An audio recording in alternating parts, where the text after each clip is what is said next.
So, of course, ladies and gentlemen, we have been talking about Doctor Who for a little while now, and it's very clear that they're trying to prop up Ncuti Gatwa as this like man on a pedestal kind of a thing that they have going on here. And apparently, we have an article here from the BBC that says Ncuti Gatwa, Doctor Who star, on why he felt like an alien growing up. Now, this man over here, you can only imagine where this story is going to go. Yes, ladies and gentlemen, it is yet another article. It is yet another story about Oppression Olympics. It is another story about how Ncuti Gatwa, apparently as a young black male, or as a black male in general, just couldn't see himself in anything, and he is just an alien in this world up until now when he gets to play an actual alien in Doctor Who. So let's get into this article, guys, from the BBC. But of course, before we do, if you are new here, just consider hitting that subscribe button, man. I would greatly appreciate it, and like the video to push us out into the YouTube algorithm. So it says, for the first time in 6 years, Doctor Who is part of BBC's One's Christmas Day lineup,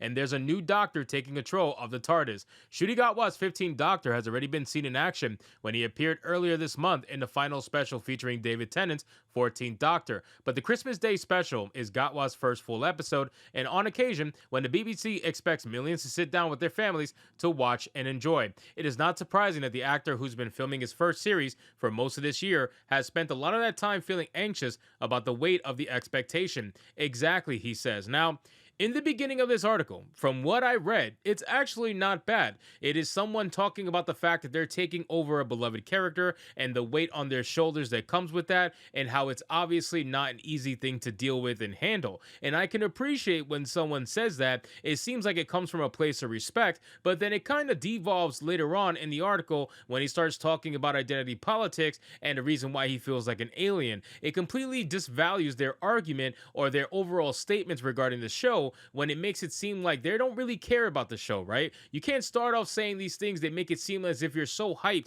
and you're so scared to let down the fans, but then you're the first person to say that this is going to be a leftist, ideological, politically based show, and that's all it's going to be for the 15th Doctor. It really is quite disappointing, I assume, for Doctor Who fans who are not massive leftists who are in their own bubble. It says it's daunting taking on a role with a lot of history, which is where my anxiety has come from, because you want to do a good job, because the show lives in people's hearts. Rightfully so, because it's a magical show, and it's our show. It's a British show. It's part of our family, and you don't want to let the family down. And so, yeah, I was very nervous to keep this beloved sacred thing beloved and sacred.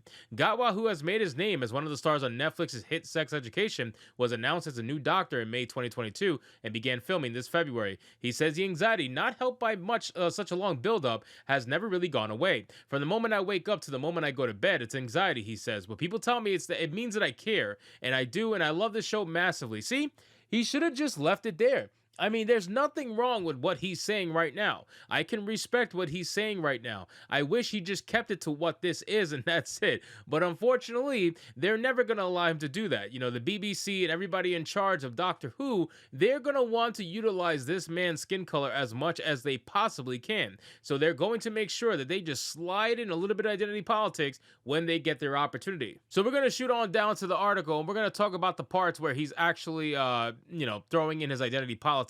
So they have this part here that I saw, and it was so funny. I was about to stop reading the article when I first read it, and then it got to the point where I saw symbolic casting.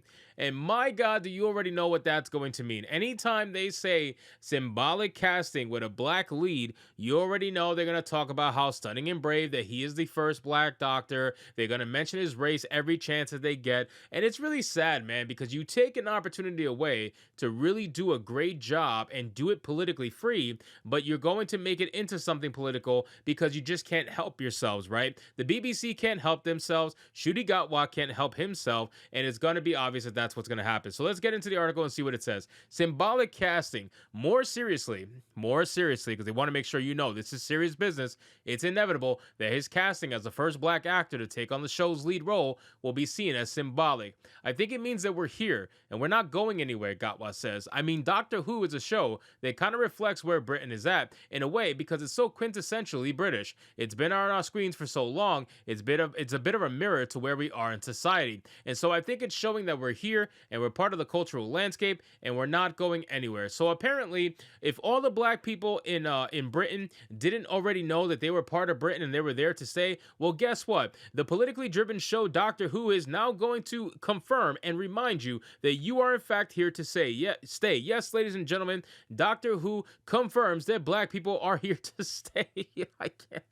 I can't even. I don't even know where to even begin, man. I don't even know where to begin. Like it's not something that needs to be said, right? You didn't need Doctor Who Ncuti Gatwa to tell you that black people are here to stay. Like, you mean to tell me that everybody in the world, or I should say in Britain, was just completely unaware of whether or not they should stay because they're black? They didn't know if they were welcomed. I mean, it's only been how long now since black people have been around? I mean, come on. Like, you gotta be honest with yourselves at this point. You really look for anything to talk about oppression. You really do. You look for anything to victimize yourselves, and it's really, really sad at this point, and it really is nauseating, honestly. I can't believe that a grown-ass man is saying some nonsense like this. It says Gatwa was born in Rwanda in 1992 during the country's civil war. His family fled to the UK when he was 2, and he grew up first in Edinburgh, then in Dunfermline. It's something that has helped him relate to a character who shares a sense of displacement. Yes, I think at many times in my life I have felt like an alien, he agrees. A kid like me growing up in Scotland, there's been many times I felt like an alien, and so I feel like I get it. It's always a joy to get a character like that in which you're able to draw on elements of your own life, your own upbringing, and deliver them to the character, because fundamentally it just comes out more truthfully. Now, ladies and gentlemen, do you really think like this is a place to try to bring in your own upbringing, right? Like, Doctor Who, a show about a magical Time Lord, is not exactly a place to bring up identity politics and talk about left-wing ideology nonstop. Now, this is not the first time that they've tried to shoehorn this in there, but let's be real. People are tired of it the first time. They're tired of it now, and this is why viewership is dwindling for Doctor Who. Is it still a popular show in terms of viewership? Absolutely. Most TV shows would probably kill for to have 4 to 5 million viewers at any given time. But you got to understand, Doctor Who was at a point where it was having 10 to 15 million viewers, especially during the David Tennant era. This was major viewership for Doctor Who. And now they're down to 4 to 5 million. That's quite a big loss, in my opinion. That is quite a big loss. The only one that has done less than the Christmas special would be Jodie Whittaker's version of Doctor Who. That's the only way or only time that they did even less. I think they did like 2.5 million viewers at that point. So that is a big fall. And I'm very curious to see where Ncuti Gatwa's Doctor is going to fall in terms of viewership. I think it will be close to the Christmas special, but for all I know, it could hit 10, it could hit 15 million. I don't know. You never know with these things. But time is going to tell, and history has shown us that chances are this will not be super successful. So anyway, guys, thank you so much for watching this video. I hope you did enjoy it. And if you did, consider leaving me a subscribe. I would greatly appreciate it. Don't forget to like the video, comment, let me know what you thought, and I'll see you guys on the next one. Hypnotic out.